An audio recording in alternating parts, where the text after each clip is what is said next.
Olá, meus amigos, bem-vindos ao canal Fala Sério Pastor. É uma alegria ter vocês aqui em nosso canal para juntos compartilharmos a palavra de Deus, para estudarmos assuntos que são voltados para a Bíblia, para a religião, para a fé. Você pode mandar perguntas para mim e eu vou responder você aqui no canal.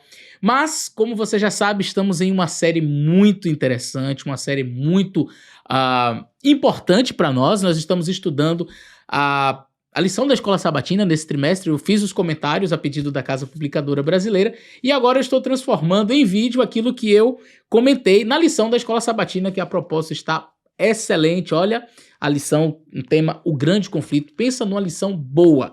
Então eu tenho certeza que você que está estudando a lição tem apreciado bastante. Hoje o nosso tema está muito bom, então fica com a gente até o final, compartilhe esse vídeo com seus amigos, eu tenho certeza que vai ser uma bênção para eles.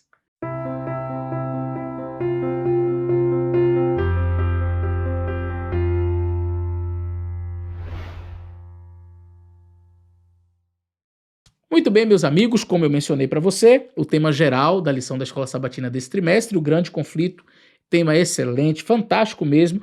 E a lição desta semana tem como título A Luz Brilha na Escuridão. Atribui-se a Albert Einstein a fala de que não existe escuridão. O que existe, de fato, é a ausência de luz, uma vez que não se pode medir a escuridão como se faz com a luz. A realidade é que a luz, mencionada no primeiro dia da criação, em Gênesis, é responsável não apenas pela iluminação e pelo calor, mas pela manutenção da vida no planeta. Você já parou para perguntar o que aconteceria se o Sol simplesmente apagasse? Você já se perguntou isso? Os seres humanos eles só saberiam disso cerca de 8 minutos depois, pois esse é o tempo em que a luz do Sol demora para chegar à Terra, em torno aí de 8 minutos. Em apenas um mês, a temperatura do planeta Terra chegaria a incríveis 123 graus abaixo de zero. Em apenas um mês, se a luz do Sol se apagasse, o planeta Terra chegaria a 123 graus Celsius abaixo de zero, isso em um mês. Para se ter uma ideia, a menor temperatura já registrada no planeta foi de menos 89, lá na Antártida, no dia 21 de julho de 1983, conforme está no site UOL, uma reportagem que tem por título Como seria se o Sol fosse desligado.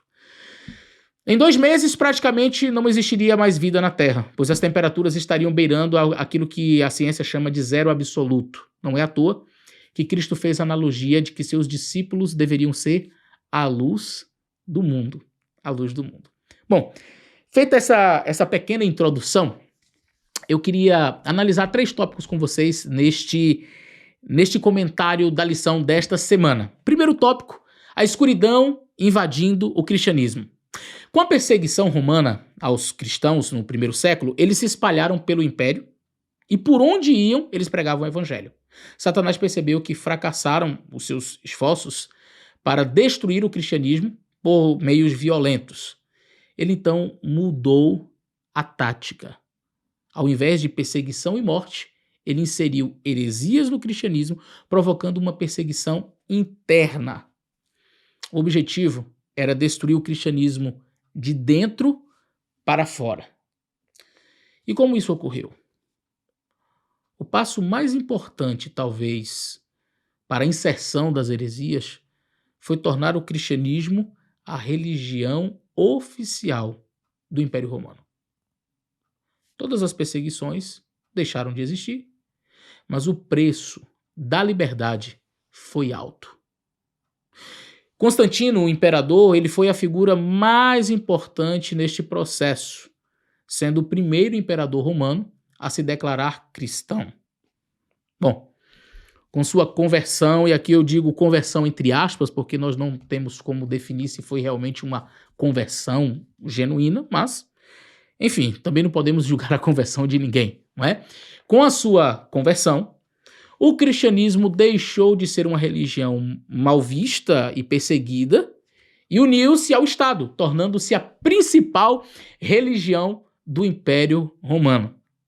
Aquele cristianismo, outrora perseguido e ridicularizado, Agora era a religião oficial de Roma. De perseguido, passou então a perseguidor. É triste dizer isto. E aqui eu já coloco diante de vocês o segundo tópico de análise desse nosso estudo. As trevas, então, elas se intensificam. Quanto custou ao cristianismo a liberdade e a condição de religião oficial de Roma? Custou sua integridade à palavra de Deus. Aos poucos, o cristianismo foi cedendo aos ditames romanos. A união da igreja com o Estado trouxe os piores resultados. O domingo como dia de guarda, em lugar do sábado bíblico, a adoração a imagens de escultura e intercessão dos santos, o purgatório e outras heresias foram entrando no cristianismo sorrateiramente. Como fazer tudo isso sem que os cristãos comparassem as práticas da igreja com a palavra de Deus? Era natural? A pessoa olha para o que a igreja está ensinando e vai para a Bíblia, tem um abismo aqui. Então, como que eles conseguiram fazer isso? A solução encontrada foi a retirada da Bíblia das mãos do povo. Apenas o clero agora tinha acesso à palavra de Deus e interpretava a palavra de Deus como lhe aprovesse. Durante muitos séculos, a circulação das escrituras foi proibida. Sacerdotes e prelados sem escrúpulos interpretavam seus ensinos de modo que favorecessem as suas pretensões. Assim, o chefe da igreja veio a ser quase universalmente reconhecido como o vigário de Deus na terra. Isso está no livro O Grande Conflito, na página 40. Bom, todos deviam crer no que eles dissessem, né? Os sacerdotes, o clero.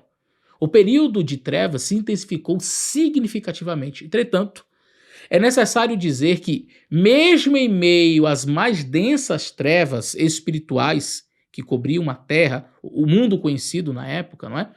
Deus nunca deixou de ter seus filhos mantendo a chama da verdade acesa. Em todo o período de trevas promovidos pelo próprio cristianismo apostatado, havia cristãos sinceros que mantinham sua fidelidade à palavra de Deus. Eles sempre foram luzes a brilhar em meio à escuridão.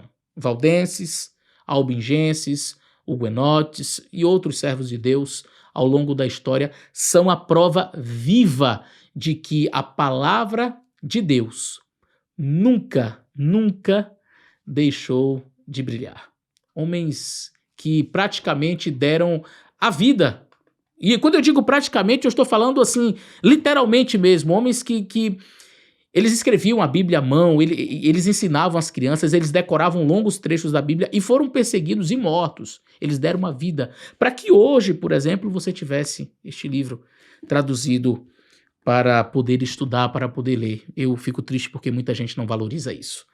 E aqui eu entro no terceiro tópico de estudo, de análise deste comentário nessa semana. A luz e as trevas atuais. Muita coisa aconteceu desde a conhecida Idade das Trevas até nossos dias. Entretanto, as artimanhas e estratégias do inimigo não mudaram. Desde o Iluminismo e as escolas liberais de interpretação da Bíblia, como a alta crítica, por exemplo, a palavra de Deus tem sofrido constantes ataques. Teólogos, na tentativa de tornar o texto sagrado mais aceitável à academia científica, passaram a tratar o texto apenas como uma literatura comum, cheia de mitos. A Bíblia precisava ser desmitologizada. E uma vez que todos os mitos fossem retirados, o que sobrasse poderia ser considerado a palavra de Deus. Criação em 6 dias, literais, o mar vermelho se abrindo, uma jumenta falando, pessoas ressuscitando, Cristo andando sobre as águas, enfim, todos os milagres foram considerados mitos. Não, mar vermelho abrindo, isso é mito, isso não aconteceu. Não é? Os resquícios da alta crítica permanecem até hoje, com teólogos afirmando que a Bíblia precisa ser atualizada. Você já viu alguém falando isso? Pois é. Os resquícios da alta crítica, eles permanecem. Porque tem teólogos até hoje dizendo por aí que a Bíblia precisa ser atualizada. Outros propondo que a teologia do encontro, né? Não sei se você já ouviu falar nessa teologia. Tem outros teólogos aí que propõem a teologia do encontro, em que a Bíblia ela não é a palavra de Deus, mas ela se torna a palavra de Deus à medida em que o leitor tem um encontro com Deus ao ler alguma passagem. É mais ou menos assim, eu leio aqui um texto, puxa, Deus falou comigo, então aqui, agora isso aqui é a palavra de Deus. Aí eu li outro texto, não senti, então aqui já não é a palavra de Deus, percebe? Então, na verdade, ela vai se adequando à minha necessidade, se torna a palavra de Deus à medida em que me ajuda. Mais recentemente, alguns propuseram Jesus como chave hermenêutica da Bíblia. Parece muito bonita, né? A teoria que afirma que devemos olhar as Escrituras pelo olhar de Cristo e pela interpretação que ele fez. O problema é que os proponentes dessa ideia não usam o método que o próprio Cristo usou. Jesus, lá em Lucas capítulo 24, verso 27, diz assim: e começando por Moisés e por todos os profetas, explicava-lhes o que dele se achava escrito em todas as Escrituras. Então, o próprio Cristo usava um método de interpretação. Cristo deixava a própria Bíblia ser a sua intérprete. Mas alguns teólogos acreditam que alguns teólogos eles acreditam que usar Cristo como chave hermenêutica seria mais ou menos assim. O que Cristo falou, por exemplo, sobre a prática homossexual? O que Cristo falou sobre o uso de entorpecentes? O que Jesus falou sobre o uso de joias? Nada. Então, eles concluem que Jesus não falou nada. Só aceitamos condenar aquilo que Cristo condenou. Se Jesus não disse nada, então a gente também não diz nada. Como se o que Cristo falou anulasse o restante da Bíblia. Ou o que Cristo não falou anulasse o restante do que foi falado na Bíblia. Percebe? No fim, não querem usar Cristo como chave hermenêutica, mas usar a própria hermenêutica particular e defender os seus próprios pontos de vista, né? Supostamente apoiando-se em Cristo, quando na verdade só usam o nome dele. Assim, as velhas táticas do inimigo continuam a perpetuar-se no meio cristão, e a verdade vem sendo solapada. Mas, como nos tempos passados, Deus tem seus filhos que não se contaminaram com o vinho de Babilônia, e eles permanecem fiéis à palavra da verdade. Há em nossos dias homens e mulheres que têm levantado bem alto a tocha da verdade, pregando-a e iluminando as densas trevas morais e espirituais que hoje existem. Eu me alegro em saber que ainda existem pessoas assim. Sabe, lembro da época de Elias, aqueles 7.000 joelhos que não se dobraram a Baal. Deus tem seus filhos sinceros, que permanecem fiéis ao dever como a bússola é fiel ao polo. Concluindo esse nosso estudo de hoje, a Idade Média ela ficou conhecida como a Idade das Trevas. Dias de perigo foram aqueles para a Igreja de Cristo.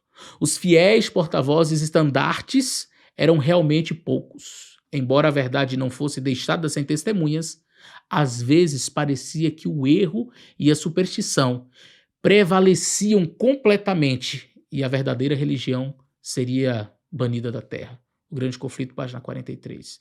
Vivemos dias semelhantes, com aparência de liberdade e com ampla circulação da palavra de Deus.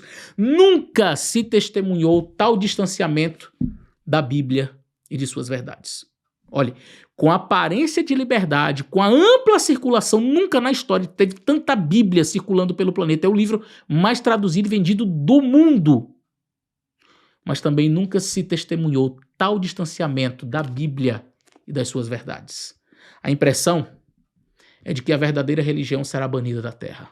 Defender a verdade tem sido cada vez mais antiquado, desafiador. Mas essa é a nossa missão. Diz a serva do Senhor: quando a religião de Cristo for mais desprezada, quando a sua lei mais esquecida for, então deve o nosso zelo ser ardoroso e o nosso ânimo e firmeza mais inabaláveis. Permanecer em defesa da verdade e da justiça quando a maioria nos abandona. Participar das batalhas do Senhor quando são poucos os campeões. Essa será a nossa prova.